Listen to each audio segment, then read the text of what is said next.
Hello दोस्तों, आप सभी का स्टडी विद कॉन्सेप्ट चैनल पर बहुत बहुत स्वागत है। साथ ही स्वागत है हमारे प्रैक्टिकल कोर्स में, जिसके अंतर्गत आपको पॉलिटी के अंतर्गत ये 11वां वीडियो दिया जा रहा है। और पॉलिटी का ये वीडियो आपको चाहे यूपीएससी हो, स्टेट पीसीएस हो, सभी में काफ़ी हेल्पफुल रहेगा। इसलिए आपसे रिक्वेस्ट है कि इनको ज़्यादा से ज़्यादा देखें। इसके नोट्स भी आपको शेयर कर दिए हैं ताकि आपके प्री के पॉइंट ऑफ व्यू से ये रिवीजन भी हो जाए और आपके प्री में ज़्यादा से ज़्यादा नंबर आए, ताकि आप अच्छे से क्वालिफाई करें। आपसे रिक्वेस्ट है कि इस वीडियो को अंत तक देखें, क्योंकि अंत तक देखोगे तभी इसका ज़्यादा फायदा उठा पाओगे, और इसको ज़्यादा से ज़्यादा लोगों के साथ शेयर करें। हेलो दोस्तों, आप सभी का इस प्री टाइम बैच में बहुत बहुत स्वागत है। और हम जो पॉलिटी को डिस्कशन कर रहे थे उसमें हमारी पार्लियामेंट चल रही थी। और जैसा कि मैंने आपको बताया कि पार्लियामेंट से बहुत ज़्यादा क्वेश्चन आते हैं, ध्यान रखना, पार्लियामेंट से क्वेश्चन जरूर आते हैं, चाहे प्रीलिम्स हो चाहे मेंस हो। तो पार्लियामेंट के जो भी फैक्ट फिगर है उनको आपको थोड़ा कॉन्सेप्ट के साथ समझते जाना, ताकि आप किसी भी तरह के क्वेश्चन को, अगर क्वेश्चन कितना भी मैनिपुलेट होके आए, आप अच्छे से उसका आंसर दे सकें। तो इसी बात में मैंने आपको बताया था कि देखो, अगर कोई विधेयक बन के आता है, अगर कोई बिल दोनों सदनों से पारित हो जाता है, ठीक है ना, तो उसके बाद वो प्रेसिडेंट के पास चला जाता है। यानी कि मान ले, मैंने यहाँ तक बताया था आपको, सिर्फ यहाँ तक कि फर्स्ट सदन क्या करता है। फर्स्ट सदन कोई भी हो, अगर कोई फर्स्ट हाउस है, जैसा कि आपको पता है कि मनी बिल को छोड़ करके सारे बिल फर्स्ट हाउस में किसी भी सदन में आ सकते हैं, चाहे वो मनी बिल, चाहे वो लोकसभा हो या राज्यसभा हो, अपर हाउस या लोअर हाउस। लेकिन मनी बिल केवल और केवल लोअर हाउस में ही सबसे पहले आता है। तो इसी संदर्भ में आपको पता है कि मैंने पूरी प्रोसेस बताई कि विधि निर्माण की क्या प्रोसेस होती है, what is the process of the विधि जो बनाई जाती है संसद के द्वारा, उसकी क्या प्रोसेस है, उसको हमने एक एक देखा, एक एक स्टेप देखा। तो हर सदन के पास विधि की जो प्रोसेस है उसमें 3 रीडिंग होती है, फर्स्ट रीडिंग, सेकंड रीडिंग और थर्ड रीडिंग। तीनों रीडिंगों से गुजरने के बाद वो वही बिल सेम टू सेम दूसरे हाउस में जाता है। दूसरे हाउस के पास भी यही विकल्प होते हैं कि वो तीनों रीडिंग करता है, ठीक है ना। तो दूसरा हाउस के पास ही भी यही विकल्प होते हैं। तो दूसरा हाउस के पास क्या विकल्प होते हैं? सामान्य स्थिति में दूसरे हाउस के पास ये विकल्प होते हैं कि सबसे पहले तो विधेयक को उसी रूप में पारित कर दें जिस रूप में पहले हाउस ने उसको पारित किया गया है, सेम वे में, नो चेंज, सेम वे या सेम प्रोविजन के साथ उसको क्या कर दे, पास कर देता है अगर कोई दूसरा हाउस, तो कोई दिक्कत नहीं आती। दूसरी बात, अगर मान ले दूसरा हाउस उसमें कुछ अमेंडमेंट करता है, मान लें कोई राज्यसभा से पारित होकर के लोकसभा में आया और लोकसभा चाहती है कि उसमें कुछ अमेंडमेंट किया जाए, तो वो अमेंडमेंट होने के बाद पुनः राज्यसभा में आएगा। ध्यान रखना, ये चीज़ ध्यान रखना। अगर मान लें पहले बिल सबसे पहले अगर लोकसभा में गया, मान लेते हैं लोकसभा में आया, लोकसभा में तीनों प्रोसेस से गुजरने के बाद, फर्स्ट रीडिंग, सेकंड रीडिंग और थर्ड रीडिंग से गुजरने के बाद थर्ड वो गया राज्यसभा में। अब राज्यसभा के पास एक तो विकल्प है कि सेम वे में उसको पास कर दें, सेम प्रोविजन के साथ। दूसरा विकल्प यह है कि उसमें कुछ अमेंडमेंट करें उसके कुछ चीज़ों में। अब अगर राज्यसभा में मान लो उसमें कुछ अमेंडमेंट किया गया है, तो राज्यसभा को पुनः ये लोकसभा में भेजना पड़ेगा। यानी कि और लोकसभा इन अमेंडमेंट को अगर एग्रीमेंट हो जाए, अगर लोग कंसेंट दे दें, जो राज्यसभा ने जो संशोधन इसमें किए हैं बिल में, अगर लोकसभा मान लेते कि हाँ ठीक है कोई दिक्कत नहीं है, तो बिल राष्ट्रपति के पास जाएगा। अर्थात मेरा कहने मतलब जब तक दोनों सदनों में, जब तक दोनों हाउस में किसी बिल को लेकर के सहमति सेम नहीं रहेगी, तब तक वो बिल राष्ट्रपति के पास नहीं जाएगा। सामान्य बिल में ये विकल्प है कि यदि मान ले दोनों हाउसों में वो स्थिति में गतिरोध उत्पन्न हो जाता है। गतिरोध कब होता है? सामान्य स्थिति में यह है कि वो पहली बात तो जाएगा, दूसरा सदन उसको सेम वे में पास कर देगा। दूसरा, अगर दूसरा सदन उसमें संशोधन भी करता है तो फर्स्ट सदन यानी कि फर्स्ट हाउस उसको संशोधन को एक्सेप्ट कर लेता है, तब तो कोई दिक्कत नहीं है। लेकिन दिक्कत कब आती है? इनमें गतिरोध कब उत्पन्न होता है, इनमें डिस्प्यूट कब उत्पन्न होता है। तो डिस्प्यूट की सिचुएशन कौन सी है? डिस्प्यूट सिचुएशन को ध्यान रखना।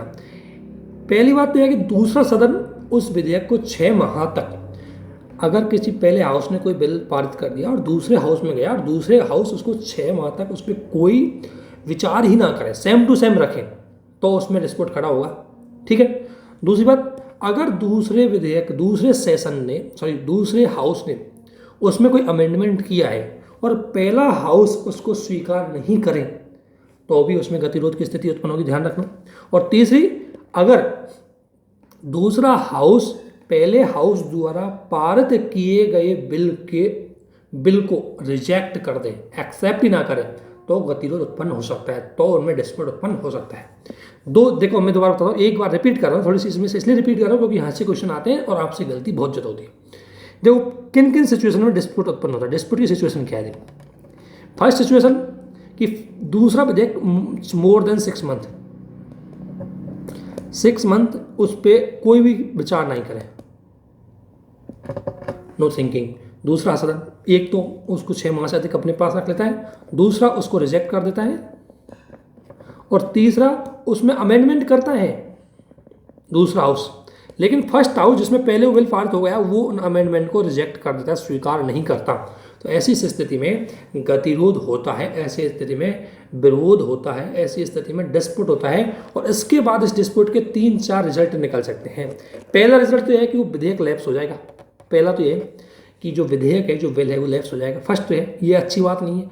अगर ऐसे विधेयक बिल लैप्स हुए तो बिल बनेगा कैसे, एक्ट लाएंगे कैसे, इसलिए लैप्स हुए बिल को अच्छा नहीं माना जाता।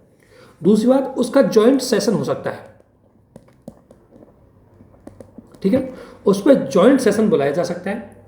और तीसरी बात यह है कि अगर मान लें सदन ये काम नहीं कर रही तो फिर ऑर्डिनेंस लाना पड़ता है। इसको आपको पता है कि अगर कोई इमरजेंसी में कानून की ज़रूरत है और संसद के दोनों सदनों में या तो सेशन नहीं चल रहा हो या मान लें सेशन चला था और उस टाइम में कोई बात नहीं बनी और कानून लाना है, तो फिर सेशन नहीं चलने के बाद प्रेसिडेंट के द्वारा ऑर्डिनेंस ला करके उसमें कानून बनाया जाता है, जिसे हम अध्यादेश बोलते हैं, और उसे हम क्या बोलते हैं, एग्जीक्यूटिव लॉ।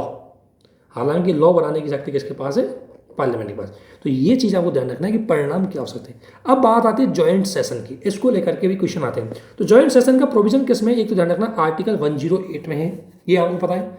और इसके इंपॉर्टेंट ये है, देखो प्रीलिम्स के लिए इंपॉर्टेंट है, बाकी आगे का इंपॉर्टेंट प्रीलिम्स के लिए नहीं हो। तो मेंस के पॉइंट ऑफ व्यू से कि जॉइंट सेशन का हम विश्लेषण करें तो ये सही बात है गलत बात है, वो हम विश्लेषण करेंगे। मेंस के पॉइंट ऑफ व्यू से उसका हम एनालिसिस करते हैं, लेकिन अभी हमारा फोकस प्रीलिम्स पे, इसलिए ध्यान रखना। इसको बुलाता कौन है, ये आपको ध्यान रखना। इसको बुलाता है प्रेसिडेंट। कौन बुलाता है, प्रेसिडेंट। दूसरी बात, इसकी अध्यक्षता कौन करता है, इसके चेयरमैन करता है लोकसभा अध्यक्ष, speaker of the lower house. Speaker of the lower house इसकी क्या करता है, चेयरपर्सन करता है, इसकी हेडिंग करता है, इसकी प्रेसिडिंग करता है, ठीक है ना। और यदि मान लें स्पीकर नहीं है तो वॉइस स्पीकर होता है, जो डिप्टी स्पीकर होता है, वो इसकी क्या करता है, अध्यक्षता करता है, ध्यान है। और यदि ये दोनों ही नहीं है, मान लें स्पीकर भी नहीं है और वॉइस स्पीकर भी नहीं है, तो ऐसी स्थिति में जो राज्यसभा है उसका वॉइस चेयरपर्सन, ध्यान रखना चेयरपर्सन हेडिंग नहीं करता इसकी, क्योंकि जो राज्यसभा का चेयरपर्सन है, चेयरमैन है, वो इसकी हेडिंग इसलिए नहीं कर सकता क्योंकि वो हमारा वॉइस प्रेसिडेंट होता है, ठीक है ना, और वो किसी भी सदन का सदस्य नहीं होता। ऐसी स्थिति में उसकी अध्यक्षता नहीं ली जाती। ऐसी स्थिति में हम किसकी लेते हैं, राज्यसभा का उपसभापति इसकी अध्यक्षता करता है। पहले तो कौन करेगा, स्पीकर। अगर स्पीकर नहीं है तो वॉइस स्पीकर, डिप्टी स्पीकर जो होता है वो, और अगर वो भी नहीं है तो राज्यसभा का वॉइस चेयरमैन या चेयरपर्सन, ये इसकी अध्यक्षता करता है, ध्यान रखना। दूसरी बात, इसका अगर इसमें कोई प्रोसेसिंग चलेंगी तो किस रूल और रेगुलेशन के चलेंगी, तो लोकसभा के नियमों के अनुसार चलेगी, ध्यान रखना। इसका जो संचालन होता है किसके अकॉर्डिंग होता है, लोकसभा के नियमों के अकॉर्डिंग। ध्यान रखना, संविधान संशोधन विधेयक और धन विधेयक पर कोई भी जॉइंट बैठक नहीं बुलाई जा सकती। ये प्री के लिए बहुत ही इंपॉर्टेंट पार्ट है, इसको जरूर याद रखना है। यहीं से क्वेश्चन आते हैं, कई बार पूछ सकते हैं आपसे कि किस पे जॉइंट सेशन नहीं बुलाया जा सकता, तो कॉन्स्टिट्यूशन अमेंडमेंट बिल और मनी बिल, इन पे जॉइंट सेशन नहीं बुला सकता। क्यों नहीं बुलाया जा सकता, इसका भी मैं आपको कारण बताता हूँ। मनी बिल में इसलिए क्योंकि इसमें राज्यसभा की कोई पावर नहीं होती मनी बिल में, तो इसलिए कोई दिक्कत नहीं है, इसलिए हम बुलाएंगे नहीं, क्योंकि इसमें डिस्प्यूट ही खड़ा नहीं होगा। कॉन्स्टिट्यूशनल अमेंडमेंट इसलिए नहीं बुलाया जाता क्योंकि बहुत इंपॉर्टेंट है। और आपको पता है कि जब भी जॉइंट सेशन बुलाई जाती है इसमें राज्यसभा कमजोर पड़ जाती है, क्योंकि संसद के सदस्यों की जो लोअर हाउस है इसके सदस्यों की संख्या ज़्यादा होती है, क्योंकि राज्यसभा कमजोर पड़ जाती है। इसलिए महत्व आपको ये भी पता है कि संविधान संशोधन में राज्यों का रिप्रेजेंटेशन है वो राज्यसभा करती है, और यदि संविधान संशोधन विधेयक पर जॉइंट सेशन बुलाया जाता तो राज्यसभा को इग्नोर किया जाता, अर्थात स्टेट को इग्नोर किया जाता, अर्थात फेडरल सिस्टम के विरोध में होता। दैट्स वाई कि जो कॉन्स्टिट्यूशनल अमेंडमेंट से रिलेटेड जो बिल है उसकी जॉइंट सेशन नहीं होती। ये प्रे के लिए बहुत ही इंपॉर्टेंट फैक्ट है, इनको आपको जरूर ध्यान रखना। इसके बाद आता है ऑर्डिनेंस। ऑर्डिनेंस क्या है, ध्यान रखना। ऑर्डिनेंस एक तो जो अनुच्छेद 13(2) के अंतर्गत आपको पता है कि फंडामेंटल राइट्स की जो विधियों के लिए डिफाइन किया गया है वो 13(2) में डिफाइन किया गया है कि किसे विधि माना जाएगा। ये फंडामेंटल राइट के अंतर्गत आर्टिकल 13(2) में डिफाइन किया गया है। तो उसमें अध्यादेश को भी एक विधि माना है, ध्यान रखना। उसमें संविधान संशोधन को विधि की श्रेणी में नहीं रखा, उसमें अध्यादेश को संविधान उसमें श्रेणी में रखा गया है। दूसरी बात, ये कार्यपालिका द्वारा निर्मित विधि है, क्योंकि आपको पता है कि प्रेसिडेंट इस विधि का निर्माण मिनिस्टर ऑफ काउंसिल की सहमति के बाद करता है, ठीक है। और तीसरा क्या है, अस्थायी कानून है। ये मैंने आपको, हालांकि ये पूरा मैंने आपको बताया, जो प्रेसिडेंट पढ़ा है तो उसमें पूरा बता दिया गया था, लेकिन इफेक्ट एक बार ध्यान रखना। इसके अलावा आपको पता है किस स्थिति में हम इसको बुला सकते हैं, तो ध्यान रखना, एक तो राष्ट्रपति इस बात से सेटिस्फाइड हो जाए, राष्ट्रपति प्रेसिडेंट इस बात से सेटिस्फाइड हो जाए कि हमें एक इमरजेंसी लॉ बनाना है, लॉ बनाने की जरूरत है, और कोई भी सदन का सेशन नहीं चल रहा है, या तो दोनों का नहीं चल रहा है या किसी एक का भी नहीं चल रहा हो, तो ऐसी स्थिति में ऑर्डिनेंस लाया जाता है, ठीक है। और ये प्रोविजन का है, प्रेसिडेंट लाता है ऑर्डिनेंस, आपको पता है 2123 के अंतर्गत, आर्टिकल 123 के अंतर्गत, और गवर्नर लाता है ऑर्डिनेंस 213 के अंतर्गत। ये आपको आर्टिकल भी ध्यान रखना है और ऑर्डिनेंस के बारे में ध्यान रखना है। इसके बाद आता है एंटी डिफेक्शन एक्ट, एंड इसके बाद पढ़ेंगे हम एंटी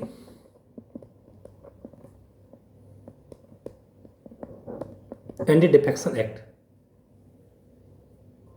तो एंटी डिफेक्शन एक्ट जो आपको पता है, सबसे पहला क्वेश्चन तो यही आता है कि इसको कब लाया गया, तो 52वां जो कॉन्स्टिट्यूशनल अमेंडमेंट हुआ था उसके अंतर्गत 1985 में 52 अमेंडमेंट हुआ था, उसके अंतर्गत इसको लाया गया था। पहली बात यह है कि 52वें संविधान संशोधन के द्वारा एंटी डिफेक्शन एक्ट को लाया गया, एक तो ये ध्यान रखना है। दूसरा, 10th शेड्यूल भी इसी एक्ट के अंतर्गत जोड़ी गई थी, इसको लेकर के प्री में सवाल आते हैं, तो आपसे पूछ जाएगा कि 10th शेड्यूल कब जोड़ी गई, तो 10th शेड्यूल भी 52वें कॉन्स्टिट्यूशन अमेंडमेंट में जोड़ी गई थी, ठीक है। अब ये मेंस का हो जाता है, इसको आपको छोड़ना है, कोई दिक्कत नहीं है। अब आपको पढ़ना है कि किसे डिसक्वालीफाई माना जाएगा, मतलब किसे दल बदल माना जाएगा या डिसक्वालीफाई माना जाएगा, उसके लिए इसमें लिखा हुआ है। तो देखो, इसमें लिखा हुआ है कि यदि कोई इलेक्टेड मेंबर, एक सिचुएशन तो क्या है कि कोई इलेक्टेड मेंबर है, ठीक है ना, और इलेक्टेड मेंबर अपनी वॉलंटरी स्वेच्छा से अगर इलेक्टेड मेंबर अपनी स्वेच्छा से क्या कर देता है, पार्टी को त्याग देता है या पार्टी विरोधी गतिविधियों में संलग्न होता है, तो उसे एंटी डिटेक्शन माना जाएगा, ठीक है, पहली बात। दूसरी बात, वो व्हिप का उल्लंघन करता है। व्हिप मैंने बताया, हर पॉलिटिकल पार्टी का एक नेता होता है व्हिप, तो व्हिप एक तरह से आदेश होते हैं पार्टी के कि भाई इस चीज़ को आपको फॉलो करना है। तो यदि कोई कैंडिडेट व्हिप के आदेशों के विरुद्ध जाता है, किसी पार्टी के आदेशों के विरुद्ध जाता है, उसको वॉयलेट करता है, तो भी उसे दल बदल माना जाएगा, ठीक है। पहला, वो त्याग दे इच्छा से, ध्यान रखना, इच्छा से। दूसरा, वो व्हिप का उल्लंघन कर दे। तीसरा, यदि कोई नॉमिनेटेड सदस्य, ध्यान रखना, नॉमिनेटेड सदस्य 6 माह के बाद, आफ्टर 6 मंथ, 6 माह के बाद अगर किसी पार्टी की सदस्यता ले लेते हैं, ध्यान रखना, नॉमिनेटेड सदस्य किसी पार्टी के नहीं होते, लेकिन 6 माह के बाद यदि किसी पार्टी का वो मेंबर बन जाता है, तो वो भी, उसे भी एंटी डिफेक्शन माना जाएगा और उसे डिस्क्वालीफाई माना जाएगा। लेकिन ध्यान रखना, 6 माह से पूर्व वो कर सकता है, आफ्टर 6 मंथ वो नहीं कर सकता, ठीक है। और इसके अलावा निर्दलीय जो पार्टी, जो आपको पता है इंडिपेंडेंट जो कैंडिडेट होते हैं, इंडिपेंडेंट कैंडिडेट यदि किसी पार्टी को ज्वाइन कर लेते हैं, तो भी वो एंटी डिफेक्शन एक्ट के अंतर्गत डिस्क्वालिफिकेशन माने जाएंगे, दल बदल कानून के अंतर्गत डिस्क्वालीफाई माने जाएंगे। ये सिचुएशन आपको पता होना चाहिए कि इन सिचुएशन के अकॉर्डिंग वो डिस्क्वालीफाई मानी जाती है, ठीक है। अब डिस्क्वालीफाई कब नहीं माने जाएंगे, अगर, तो पहला है कि यदि कोई पार्टी के 2/3 मेंबर दूसरी पार्टी में विलय कर जाए। फॉर एग्जाम्पल, अगर किसी पार्टी की, मान लें कोई पार्टी जिसके अगर मान लें 10 सदस्य हैं, अगर इसमें से एक छोड़ के जाएगा तो उसको तो क्या माना जाएगा, डिस्क्वालिफिकेशन माना जाएगा, डिस्क्वालीफाई माना जाएगा। लेकिन यदि इसके 2/3 यानी 2/3 की अगर मैं बात करूँ, तो कम से कम अगर 7 सदस्य मेंबर, 6 या 6 से अधिक सदस्य अगर छोड़ करके किसी अन्य पार्टी में जुड़ जाते हैं, तो ये डिस्क्वालीफाई नहीं माना जाएगा। ध्यान रखना, अगर किसी पार्टी के 2/3 मेंबर से अधिक, 2/3 या उससे अधिक सदस्य अगर दूसरी पार्टी में जाकर मिल जाएंगे, तो उसे एंटी डिफेक्शन एक्ट के अंतर्गत डिस्क्वालीफाई नहीं माना जाएगा। ये प्री के सवाल होते हैं, इनको एक एक स्टेटमेंट को ध्यान रखना, क्योंकि यही स्टेटमेंट आपको गलती करवा देते हैं। और प्लीज़ आपसे यही रिक्वेस्ट है कि एक एक लाइन को अच्छे से पढ़ो, क्योंकि एक छोटी सी मिस्टेक आपकी साल खराब कर देती है, ठीक है ना। दूसरी बात, अगर पार्टी खुद अगर किसी को हटा दे, निष्कासित कर दे, भगा दे, पार्टी खुद भगाती है तब तो उसे डिस्क्वालीफाई नहीं माना जाएगा, लेकिन अगर वो खुद भगता है तो माना जाएगा। अगर वॉलेंट्री जाता है तो माना जाएगा, अगर वॉलेंट्री नहीं जाता, पार्टी उसको निकाल देती है तो नहीं माना जाएगा। ये आपको ध्यान रखना है। और ये कानून किस पे लागू नहीं होता आपको पता है? ये स्पीकर पर लागू नहीं होता। स्पीकर पार्टी के विरोध में बोल सकता है, कुछ भी बोल सकता है, क्योंकि स्पीकर जब पद संभाल लेता है तो नॉर्मली वो पार्टी का नहीं होता। ठीक है, तो ये हो गई हमारे लिए इंपॉर्टेंट पार्ट। क्वेश्चन यहाँ से डायरेक्ट आपसे पूछा जाता है। पहला क्वेश्चन यूपीपीसीएस में से कई बार ये क्वेश्चन आया है, अगर आपने देखा होगा कि एंटी डिफेक्शन एक्ट कब आया था, किस कॉन्स्टिट्यूशन अमेंडमेंट के साथ आया था, ये आपको ध्यान रखना है। और मेंस में यूपीएससी में यहाँ से सवाल आते हैं, इसलिए मैं आपसे यही कहूँगा एक एक चीज़ को, सिचुएशन को आपको पढ़ना है। इसके बाद इसको लेकर के मेंस में बहुत ज़्यादा सवाल आते हैं, लेकिन चूंकि हम इसको प्री में डिस्कशन करें, नहीं तो इसका विश्लेषण करते कि एक एक प्रोविज़न को मैं खंडित करता कि एक एक प्रोविज़न को हम गलत साबित कर दें, लेकिन और एक एक प्रोविज़न की कुछ रीजनेबल तर्क देते इसके विरुद्ध में, इसके पक्ष में, और इसमें क्या कमी है, कैसे इनको इम्प्रूवमेंट करते हैं। वो काफ़ी एनालिसिस वाला पार्ट होता है जो मेंस के पॉइंट ऑफ व्यू से देखा जाता है। और कुछ एग्जाम्पल भी यूज करते हैं कि एंटी डिफेक्शन एक्ट का मिसयूज कौन कर रहा है। ठीक है, इसके अलावा पढ़ते हैं हम बजट।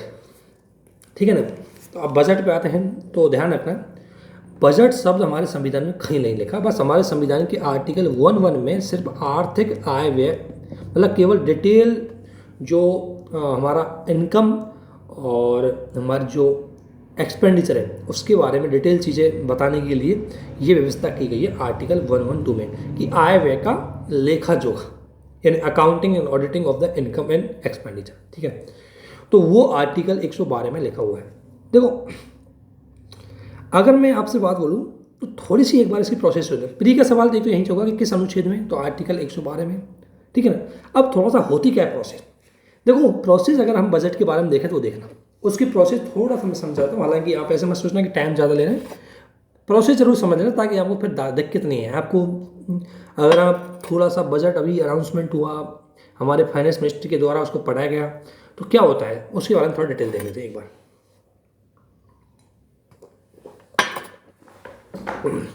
देखो, सबसे पहले बजट को प्रेजेंट करता है, और प्रेजेंट कौन करता है आपको पता है? Finance minister. जैसा कि 1 फरवरी को ये प्रेजेंट किया जाता है। ठीक है ना, 1 फरवरी को प्रेजेंट किया गया। ठीक है ना, और कौन करता है? मतलब first working day of February. अब मान लो 1 फरवरी को कर संडे तो 2 फरवरी को जाएगा। ठीक है ना, तो ये सबसे पहले प्रेजेंट हुआ। ठीक है, पढ़ा, ये प्रेजेंट हो गया। फिर इसके बाद उस टाइम थोड़ी बहुत 2-4 दिन आपने देखा होगा, 2-4 दिन अभी भी चल रहा है, उसमें चर्चा होती है, डिस्कशन होता है उस पर, लेकिन ब्रीफली डिस्कशन होता है मुद्दे पे, अभी आपने देखा होगा। इसके बाद ये छोड़ो अभी, इसके बाद जाता है कि इसके पास विभिन्न प्रकार की जो डिपार्टमेंटल कमिटीज होती है वो इसको जांच करती है। वो कैसे जांच करती है? क्योंकि आपको पता है हर डिपार्टमेंट से उनका बजट भी मंगाया जाता है, भाई आपको कितना पैसा चाहिए और कहाँ कहाँ खर्च करेंगे, तो उन डिपार्टमेंटों के पैसे को वेरीफाई करती है ये डिपार्टमेंटल कमेटी, और उसके बाद अलोकेट करती है कि हाँ इसको हमें इतना बजट देना है। फॉर एग्जांपल, अगर मान लो एजुकेशन डिपार्टमेंट ने 10,000 करोड़ रुपए मांगे, तो ये डिपार्टमेंटली जो समिति एजुकेशन से संबंधित होगी ये इसको चेक करेगी कि आपको 10,000 करोड़ रुपए चाहिए भी या नहीं चाहिए, तो फिर ये वेरीफाई करेगी, इसके बाद बजट से इनको अलोकेट करेगी कि हाँ आपको चाहिए। तो डिपार्टमेंटली समितियाँ इन बजट के जो भी अलोकेशन होता है उसको क्या करती है? चेक करती है।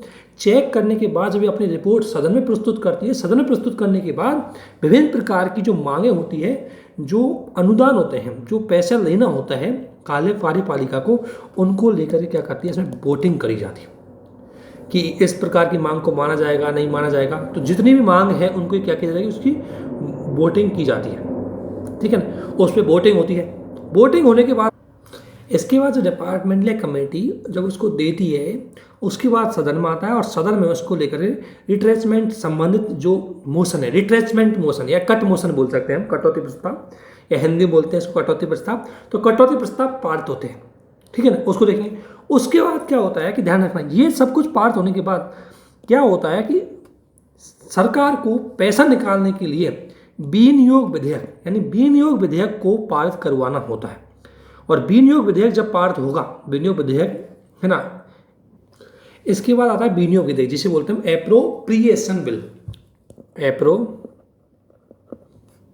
Appropriation bill.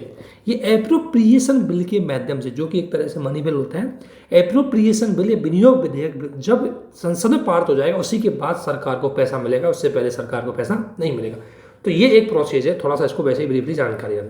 तो सबसे पहले क्या होता है, बजट का प्रेजेंटेशन करता है। कौन करता है? फाइनेंस मिनिस्ट्री करता है। कैसे करता है? राष्ट्रपति की पूर्व सहमति के बाद। ध्यान रखना, prior recommendation by the president, उसके बाद फाइनेंस मिनिस्ट्री उसका क्या करती है? प्रेजेंटेशन करती है। इसके बाद होती है उसमें जनरल चर्चा होती है। जनरल डिस्कशन का मतलब यह है कि इस बजट का क्या एम है, तो उसको संसद में डिस्कशन किया जाता है। अब एक चीज़ सुनी होगी आपने, board of account. Board of an account क्या होता है? ये क्या होता है, जैसे मैं बता देता हूँ आपको, थोड़ा समझना। बोर्ड ऑफ अकाउंट क्या होता है? देखो, आपको पता है हर सरकार को पैसा मिलता है, सरकारी डिपार्टमेंट को 31 मार्च तक के लिए। 31 मार्च तक के लिए उसको पैसा मिलता है। अगर कोई डिपार्टमेंट 31 मार्च तक उसको खर्च नहीं कर पाता तो वो लैप्स हो जाता है।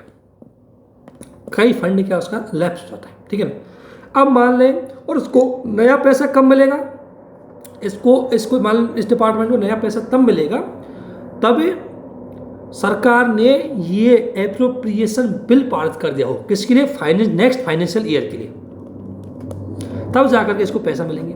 तो पहले आपको पता है कि अब तो बजट हमारा खैर फरवरी में आता है, इससे पहले हमारा बजट प्रस्तुत होता था मार्च में, और इसमें सरकार को पैसा मिलने में लग जाते थे अप्रैल तक, मई तक।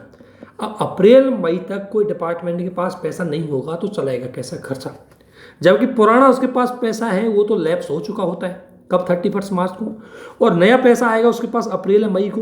तो इस बीच की ड्यूरेशन में सरकार को अपना खर्चा चलाने के लिए संसद से अनुमति लेनी पड़ती है, उसके लिए एक बिल लाना पड़ता है। उसी बिल को बोलते हैं बोर्ड ऑफ एन अकाउंट, यानी कि लेखा अनुदान।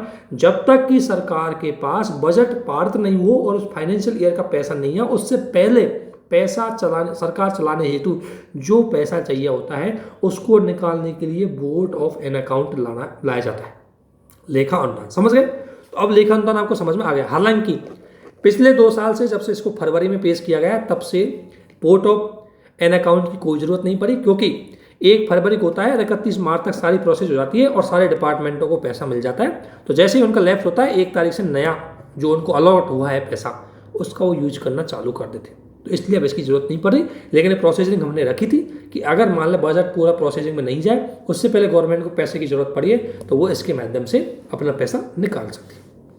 ये संसद में पास करवाना पड़ता है। ये पूरा हो गया। विभागीय समिति के पास क्या होता है एक बार देख लेना। विभागीय समितियां, ध्यान रखना, डिपार्टमेंटल समितियां की बात करें तो पार्लियामेंट्री कमेटी होती है। ये जितने भी डिपार्टमेंट होते हैं गवर्नमेंट के, उनकी वेरीफाई करती है, उनकी जांच करती है। ये विभागीय समितियां आपको पता है जॉइंट समितियां होती है, क्योंकि इसमें लोकसभा और राज्यसभा के सदस्यों की संख्या होती है। जैसे 10 तो होते हैं इसमें राज्यसभा के और 21 होते हैं इसमें लोकसभा के, ठीक है। ये समितियाँ स्टैंडिंग मतलब परमानेंट होती है। और इनकी अगर देखें तो विभागीय समितियाँ, डिपार्टमेंटल अगर कमेटी की हम बात करें तो भारत में 24 डिपार्टमेंटल कमेटियाँ हैं, जिनमें 16 डिपार्टमेंटल कमेटियाँ हैं वो लोकसभा के रूल के अकॉर्डिंग चलती है, क्योंकि उन पर लोकसभा का कंट्रोल होता है। और 8 कमेटियाँ हैं इन पर राज्यसभा का चलता है। अर्थात विभागीय समिति को लेकर भी कई बार क्वेश्चन यूपीएससी और पीसीएस में पूछे गए हैं, इसलिए प्लीज़ इस इन्फॉर्मेशन को देख लेना कि ये क्या होती है। तो ध्यान रखना, इनका संविधान में कहीं विवरण नहीं है, ये केवल लोकसभा के और संसद के नियमों में आती है। और हर विभाग के कार्यों, अब आपको पता है विभाग तो बहुत सारे हैं, समितियाँ 24, अर्थात एक समिति के पास, एक कमेटी के पास 3, 4, 5 विभाग होते हैं जिनको वेरीफाई करते हैं, ठीक है। इसके बाद आता है, अगर हम बात करें तो कटौती की अगर हम बात करें, कटौती प्रस्ताव बोलते हैं इसको। तो कटौती प्रस्ताव है, ये सरकार पे कंट्रोल करती है पार्लियामेंट, इनके माध्यम से, है ना। इनके माध्यम से पार्लियामेंट क्या करती है, सरकार पे क्या करती है, कंट्रोल करती है। तो ये एक महत्वपूर्ण चीज़ है, इसको जरूर आपको देख रहे हैं। तो इसको मैं अभी आपको बताता हूँ। सबसे पहले कटौती प्रस्ताव को बोलते हैं कट मोशन, ये ध्यान रखना,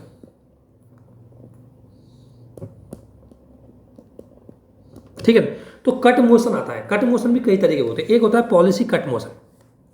पॉलिसी कट मोशन या नीतिगत कटौती क्या होती है? नीतिगत कटौती में है कि अगर सरकार का खर्च घटाकर 1 रुपये तक कर दिया गया है, अर्थात देखो कोई पॉलिसी है, सरकार मान ले कोई पॉलिसी लेके आई, उसमें खर्च होने वाला है 10,000 करोड़ रुपये, ठीक है ना। अब विपक्ष चाहता है या संसद चाहती है कि पॉलिसी सही नहीं है, तो वो क्या करेगी, उसके एक्सपेंडिचर को 10,000 करोड़ रुपये से घटा करके 1 रुपये तक ला देगी। अब 1 रुपये में तो पॉलिसी चलने वाली है नहीं, तो पॉलिसी रद्द हो जाती है। ठीक है, तो इस प्रकार इसे बोलते हैं पॉलिसी कट मोशन। ठीक है, एक होता है सांकेतिक कटौती। सांकेतिक कटौती अगर हम बोलते हैं तो एक हिंट टाइप में होती है इसको। इसमें क्या करता है कि संकेत की टाइप में, कि अगर विपक्षी दल को लगता है, विपक्षी दल क्या करता है, विपक्ष होता है जो अपोजिशन पार्टी होती है, वो सरकार के एक्सपेंडिचर को कंट्रोल करने के लिए सांकेतिक कटौती प्रस्ताव लाती है। इसमें क्या करती है, जो एक्सपेंडिचर है उसमें 100 रुपये घटा देती है। ठीक है, और उसमें 100 रुपये कम करने की मांग करती है, तो वो एक तरह से कटौती की गई। लेकिन वो है कि विपक्ष उस पूरी नीति से पूर्णतः सहमत नहीं है। एक होती है इकोनॉमिक कट मोशन। यह इकोनॉमिक कट मोशन होता है, ये आर्थिक कट मोशन होता है। इसमें क्या किया जाता है कि विशेष हेड में, आपको पता है कि हर डिपार्टमेंट को एक स्पेशल हेड मिलता है खर्च करने के लिए। जैसे एजुकेशन डिपार्टमेंट को मिलेगा कि लड़कियों की शिक्षा के लिए इतना खर्च करना है, तो उसे बोलते हैं स्पेशल हेड। तो इसमें इसका प्रस्ताव का संसद यूज करती है जब संसद को लगता है, पार्लियामेंट को लगता है कि स्पेशल जो हेड है उसमें बेकार में पैसा खर्च किया जा रहा है, तो उसको खर्च को कम करने के लिए वो आता है, जो मोशन आता है उसको बोलते हैं इकोनॉमिक कट मोशन। एक होता है पॉलिसी कट मोशन। तो ये आपको ध्यान रखना, तीनों मोशन इनको जरूर ध्यान रखना, इसके लेकर के भी सवाल आता है। नीतिगत कटौती का मतलब है कि सरकार की नीति ही से संसद असहमत हो जाए। सांकेतिक कटौती का मतलब है कि जब सरकार, संसद को लगे कि अनावश्यक खर्चा करे सरकार, तो उसको सीमित करे। इकोनॉमिक कटौती पे स्पेशल हेड में ज़्यादा खर्चा किया जा रहा है, उसको सीमित करने के लिए ये लाया जाता है। ये होते हैं। एक बात ध्यान रखना, कट मोशन पे अगर कट मोशन पास हो जाता है, कट मोशन अगर पास हो गया ना, तो गवर्नमेंट गिर जाती है। गवर्नमेंट को बहुमत साबित नहीं माना जाता, गवर्नमेंट गिरी हुई मानी जाएगी। ठीक है ना, तो इसका मतलब है कि कट मोशन सरकार को बचाने के लिए बहुत ही जरूरी होता है। तो अगर कट मोशन पास हो गया तो सरकार गिर जाएगी। ठीक है ना। इसके बाद होती है वोटिंग। ये वोटिंग या डिस्कशन होता है, जो पैसा अलोकेट होता है डिपार्टमेंटों को, ध्यान रखना। अब एक ध्यान रखना, जो अनुदान की मांग होती है, अलोकेट ऑफ मनी होता है, जो अनुदान देते हैं, तो राज्यसभा अनुदान की मांगों पर आपको पता है केवल और केवल चर्चा कर सकती है। राज्यसभा जो डिमांड ऑफ अलोकेशन या जो अनुदान की मांग है, उन पे केवल और केवल क्या कर सकती है, डिस्कशन कर सकती है। लेकिन राज्यसभा अनुदान की मांगों पर वोटिंग नहीं कर सकती। राज्यसभा अनुदान की मांगों पर वोटिंग नहीं कर सकती। अनुदान मतलब जो अलोकेशन, जो रिक्वेस्ट ऑफ मनी होती है, जो हर डिपार्टमेंट द्वारा अलोकेट होती है हर डिपार्टमेंट को, तो राज्यसभा उस पर ध्यान रखना वोटिंग नहीं कर सकती, केवल और केवल उन पर चर्चा कर सकती है। लोकसभा ही उन पर वोटिंग करती है। लेकिन कॉन्सोलिडेटेड फंड या संचित निधि पर भारत व्यय, आपको पता है संचित निधि पर भारत व्यय किसका होता है, सुप्रीम कोर्ट के जज का, प्रेसिडेंट का, हाई कोर्ट के जज का। अगर संचित निधि पर भारत व्यय जो वेतन के लिए यूज होता है, उस व्यय पर भी लोकसभा खुद भी वोटिंग नहीं कर सकती। अदर व्यय पे तो खर्च कर सकती है, वोटिंग भी कर सकती है, लेकिन जो सैलरी खर्च होती है, विशेषकर सुप्रीम कोर्ट के जज की, हाई कोर्ट के जज की, क्योंकि उनकी इंडिपेंडेंस को बनाए रखने के लिए बहुत जरूरी है। इसलिए ये थोड़ा सा ध्यान रखना। दोबारा से मैं बोल रहा हूँ एक एक स्टेटमेंट को। राज्यसभा अनुदान की मांगों पर चर्चा कर सकती है, वोटिंग नहीं कर सकती। दूसरी बात, लोकसभा भी जो संचित निधि है या कंसोलिडेटेड फंड है, उस पर जो डिपेंड एक्सपेंडिचर होता है, उस पर चर्चा कर सकती है, वोटिंग नहीं कर सकती। वो केवल सैलरी से जुड़े हुए जो फंड होते हैं। इसके अलावा लोकसभा अन्य सभी चीज़ों पर क्या कर सकती है, चर्चा कर सकती है, उस पर वोटिंग भी करती है और चर्चा भी करती है। लेकिन किसी की सैलरी जो कंसोलिडेटेड फंड से करती है, उस पर वोटिंग नहीं कर सकती, चाहे वो लोकसभा हो या राज्यसभा हो। ठीक है, ये आपको ध्यान रखना है। इसके बाद एप्रोप्रिएशन, जो मैंने आपको बिल बताया, एप्रोप्रिएशन बिल या विनियोग विधेयक, ये एक तरह से क्या होता है, ये भी एक तरह से धन विधेयक होता है। और इसको पारित होने के बाद ही सरकार को कंसोलिडेटेड फंड से या संचित निधि से पैसा निकालने की अनुमति मिलती है। सरकार पैसा निकालने के लिए कौन सा बिल लाती है, वो ध्यान रखना, विनियोग बिल। उसके बिना सरकार को पैसा नहीं मिलता। और ये कौन सा बिल होता है, विनियोग बिल को ही हम क्या बोलते हैं, मनी बिल बोलते हैं। तो इसकी जो प्रोसेस होगी उस मनी बिल की तरह होगी कि सबसे पहले ये राष्ट्रपति की पूर्व सहमति लेगा, फिर ये जाएगा लोकसभा में। लोकसभा पारित होने के बाद राज्यसभा के पास बहुत कम टाइम होता है, 14 दिन होता है। 40 डेज में लोग राज्यसभा के द्वारा दी गई चीज़ों को माने भी नहीं भी माने, वो लोकसभा पे डिपेंड करता है। इसके बाद ये प्रेसिडेंट के पास जाता है। प्रेसिडेंट इसको रिव्यू नहीं भेज सकता, ध्यान रखना। प्रेसिडेंट फिर इसमें सहमति दे देता है। इसके बाद आते हैं फाइनेंस बिल।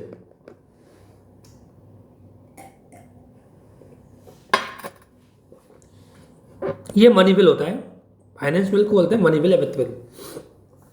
और ये कौन से होते हैं? कर से रिलेटेड, जो बजट में आपको पता है कोई टैक्सेशन घटाना बढ़ाना है तो उसको लेकर के आते हैं, ये आपको ध्यान रखना है।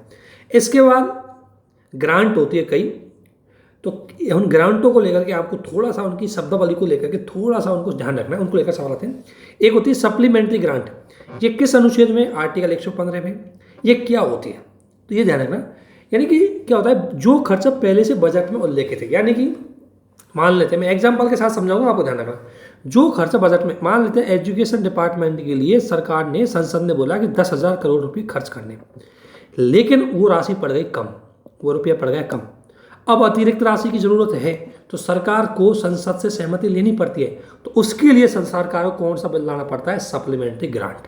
ध्यान रखना, जो बजट में जो राशि पहले से गई वो कम पड़ गई तो उसके लिए और पैसा चाहिए तो संसद के पास जाएंगे और सप्लीमेंट्री ग्रांट उससे पास करवाएंगे, उसे बोलते हैं सप्लीमेंट्री ग्रांट। ठीक है। इसके बाद होती है एडिशनल ग्रांट। एडिशनल ग्रांट का मतलब है कि मान लें किसी डिपार्टमेंट को 10,000 करोड़ रुपए मिले और उसने एक नई योजना बना दी, नई सर्विस और जोड़ दी, तो उस नई सर्विस में पैसा बजट में तो नहीं मिला, अब उसको चाहिए पैसा, तो उसके लिए जो उसको ग्रांट की पास करवानी पड़ेगी उसे बोलेंगे एडिशनल ग्रांट। यानी कि नई सेवा के लिए जिसका खर्चा बजट में उसको अलोकेट हुआ था उससे ज़्यादा चला गया उस डिपार्टमेंट को, तो अब उस डिपार्टमेंट को पैसा चाहिए तो उसके लिए उसको एडिशनल ग्रांट पास करवानी पड़ेगी। याद रखना, ये सवाल यूपीएससी ने पूछे मिलान के लिए, तो आपको ध्यान रखना है। पीसीएस में सवाल आर्टिकल पूछ सकते हैं, वो भी ध्यान रखना है। इसके बाद आता है vote of credit. Vote of credit ये कहते हैं कि सरकार का ब्लैंक चेक होता है, सरकार इसमें पैसे मांगती है, ऐसे पैसे मांगती है जिसको डिस्क्लोज पार्लियामेंट वो नहीं कर सकती। जैसे हमारे विदेशों में एक्सपेंडिचर होते हैं, हमारी इंटेलिजेंस एजेंसियों को पैसे देने होते हैं, तो जो गुप्त रखने वाली चीज़ें होती हैं उनके लिए सरकार पैसा मांगती है, उसके लिए पार्लियामेंट कुछ भी नहीं पूछ सकती, उस पैसे को बोलते हैं वोट ऑफ क्रेडिट। और एक होता है एक्सेप्शनल ग्रांट या आपदादिक अनुसार। ये क्या होता है कि ये बजट का पार्ट नहीं होता पहली बात तो, और ये किसी विशेष प्रयोजन पे लिए उसको खर्च कर दिया जाता है तो उसे बोलते हैं exceptional grant. For example, budget का पार्ट नहीं था, डोनाल्ड ट्रंप भारत में आ रहा है और डोनाल्ड ट्रंप भारत में आया, 200 करोड़ भारतीय खर्च हो गए, तो वो जो पैसा चाहिए सरकार को उसको बोलते हैं एक्सेप्शनल ग्रांट। इसके बाद आता है मोर ग्रांट या मोर अनुदान, ज़्यादा अनुदान। तो इसमें क्या होता है कि इसमें किसी वित्तीय वर्ष में किसी निर्धारित सेवा में ज़्यादा खर्च कर दे। इसमें क्या होता है, देखो फॉर एग्जांपल, मैं एग्जांपल के साथ समझाता हूँ। क्या होता है कि मान लेते हैं कि एक डिपार्टमेंट है, हेल्थ डिपार्टमेंट, इसको 10,000 करोड़ रुपये अलोकेट हुए थे फाइनेंशियल ईयर 2021-22 के लिए। इस दौरान इसने इसमें से खर्च कर दिए कितने? 12,000 करोड़ रुपये इसने खर्च कर दिए। अलोकेट तो हुए 10,000 करोड़, कर दिया 12,000 करोड़, तो ये 2,000 करोड़ रुपये के लिए इसको ज़्यादा अनुदान बिल पास करवाना पड़ेगा। और इसमें क्या होगा, जब नेक्स्ट फाइनेंशियल ईयर के लिए इसको मान लें 10,000 करोड़ रुपए मिलेंगे तो उसमें से 2,000 करोड़ रुपए पहले से ही संसद काट लेगी, इसको केवल और केवल 8,000 करोड़ रुपए ही मिलेंगे, उसे बोलते हैं ज़्यादा अनुदान। ठीक है, तो ये चीज़ आपको ध्यान रखनी है, ये टर्मोलॉजी है ना, ये संसद की जो टर्मोलॉजी है, यही सवाल आपसे पूछे जाते हैं। इसके बाद आते हैं मनी बिल की प्रोसेसिंग पे। तो मनी बिल का जो पूरा विवरण है, पूरी डिटेल है, वो आर्टिकल 110 में दी गई है। किसमें मनी बिल? आर्टिकल 110 में। और मनी बिल किसको लगाते हैं, किसको? ध्यान रखना, ये 6 डेफिनेशन है कि एक तो टैक्स को कम करना, हटाना, चेंज करना, टैक्स को कम करना, हटाना, चेंज करना, इससे संबंधित अगर कोई विषय है तो वो मनी बिल कराएगा। इसके अलावा जो बोरोइंग है गवर्नमेंट की, इसके अलावा कॉन्सोलिडेटेड फंड में अगर पैसा जमा करवाना है या निकालना है तो भी इसमें आएगा, या कॉन्सोलिडेटेड निधि से जो हम एप्रोप्रिएशन जो बिल के माध्यम से पैसा निकालते हैं वो भी इसी में आएगा। और इसके अलावा अगर किसी व्यय को भारत की संचय निधि पर, यानी कि कोई भी एक्सपेंडिचर जो डिपेंड ऑन इंडियन जो कॉन्सोलिडेटेड फंड पे डिपेंड होता है, उस पर अगर वो लाइजिंग होता है, उस पर अगर वो विधेयक वो खर्च भारत होता है तो वो खर्च भी मनी बिल में आएगा, उस खर्च को भी। और ये जितने भी हमारे यानी कि कंसोलिडेटेड फंड से जितना भी पैसा निकालना है, जोड़ना है, कम करना है, वो सारे बिल किस नाम से जाने जाएंगे? मनी बिल के नाम से। ध्यान रखना, यूपीएससी ने 2018 में ऐसे क्वेश्चन पूछा था कि किसको मनी बिल की श्रेणी में शामिल किया जाएगा। इनमें से कोई भी एक विषय है उसको मनी बिल माना जाएगा। अगर 6 हो है तो अच्छी बात हो, तो वैसे भी मनी बिल होगा, ठीक है। और इसके बाद मनी बिल की प्रोसेस तो मैंने आपको बताई दी कि मनी बिल सबसे पहले, हाँ एक चीज़ होता है, कोई भी बिल मनी बिल है या नहीं है, कोई बिल धन विधेयक है या नहीं है, इसका डिसीजन कौन लेता है? Speaker of lower house. ये सबसे बड़ी बात है कि वेरीफाई करता है कि कोई बिल मनी बिल है या नहीं है, यानी कि धन विधेयक को सत्यापित करना, प्रमाणन करने की शक्ति किसके पास होती है? तो लोकसभा स्पीकर के पास होती है। इसको लेकर क्वेश्चन बहुत ज़्यादा आते हैं, आपको ध्यान रखना।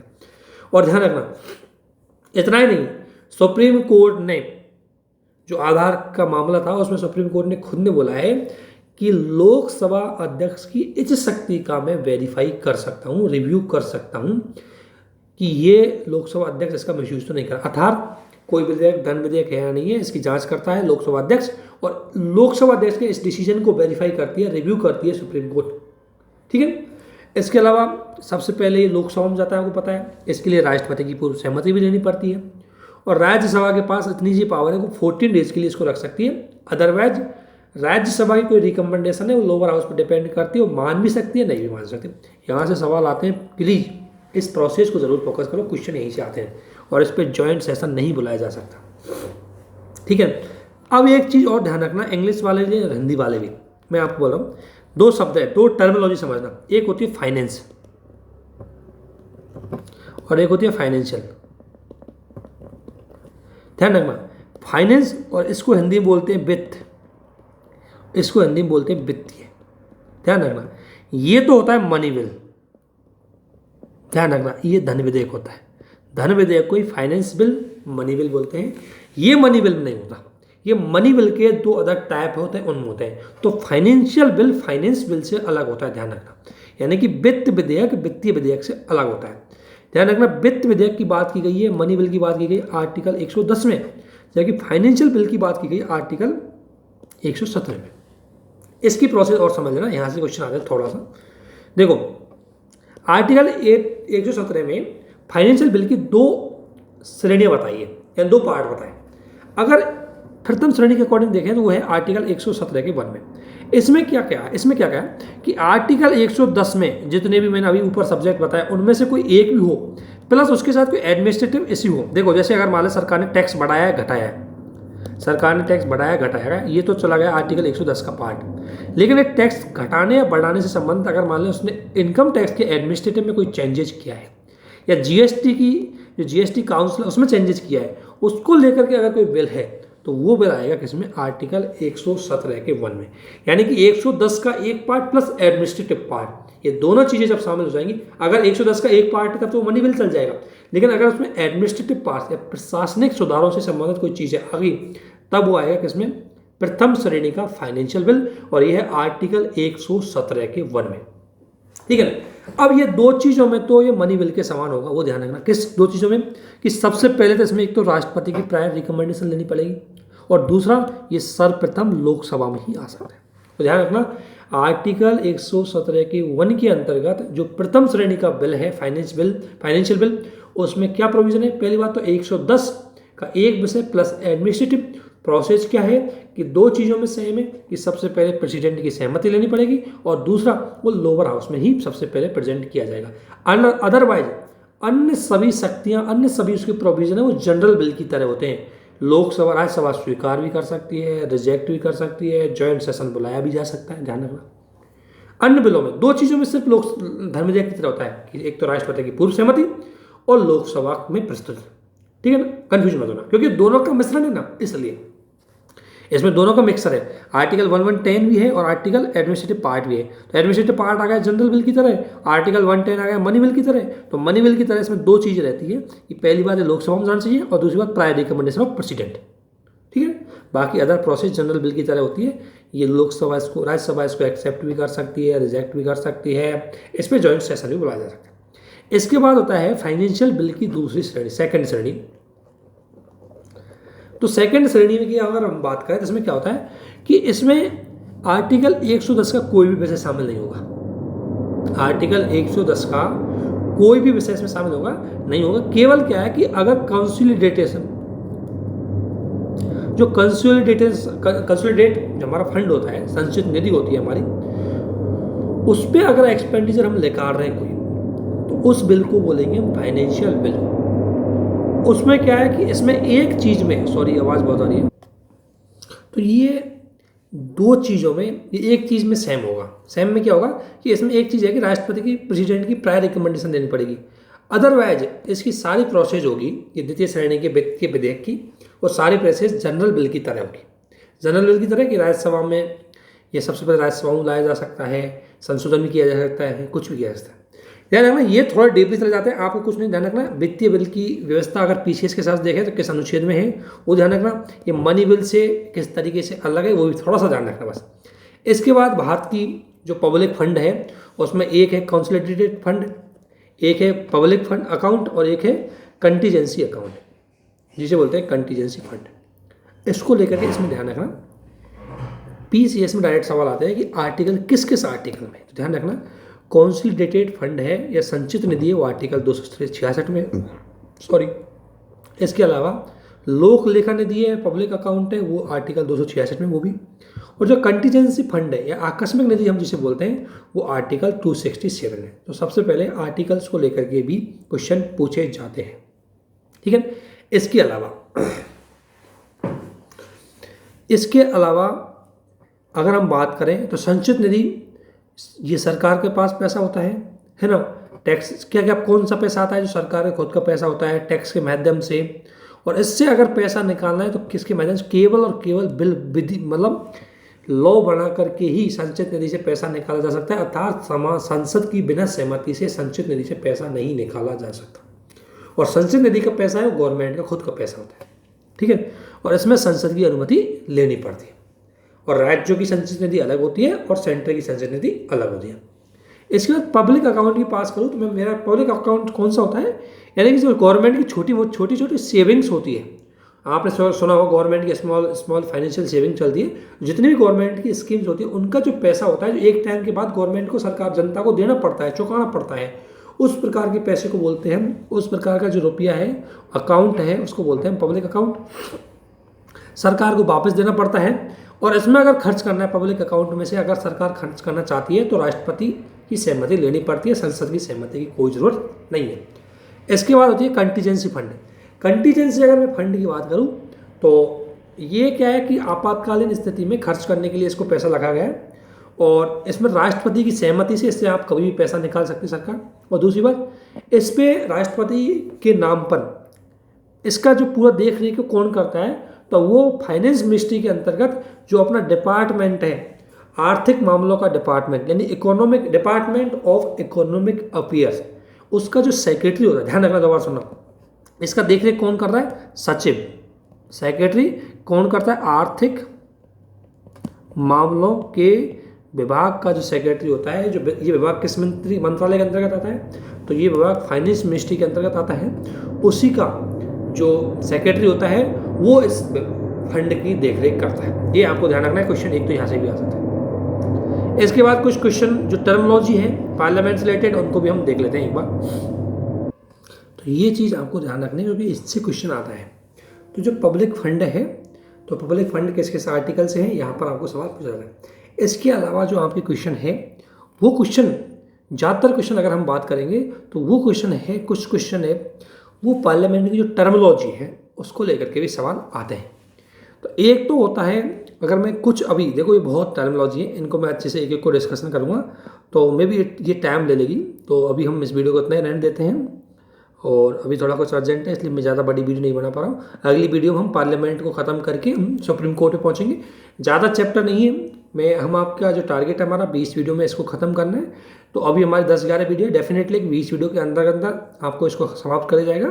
इसके अलावा कुछ स्पेशल यूपी के जो लोकल पॉलिटिक्स होती है यूपी की, उसके कुछ थोड़े बहुत फैक्ट होते हैं उसको डिस्कशन किया जाएगा। बाद में जो करंट का होता है वो एक बार PT 365 आने के बाद जो करंट की चीज़ें उसको डिस्कशन किया जाएगा, और उसमें से आगे क्या क्या क्वेश्चन आएंगे। लेकिन ध्यान रखना एक चीज़, आपको हमेशा फैक्टों के बारे में और कॉन्सेप्ट के बारे में साथ साथ चलते रहना है, उसको अच्छे समझना है। तो आज इतना ही करते हैं। आप सभी को बहुत बहुत धन्यवाद। जय हिंद, थैंक यू।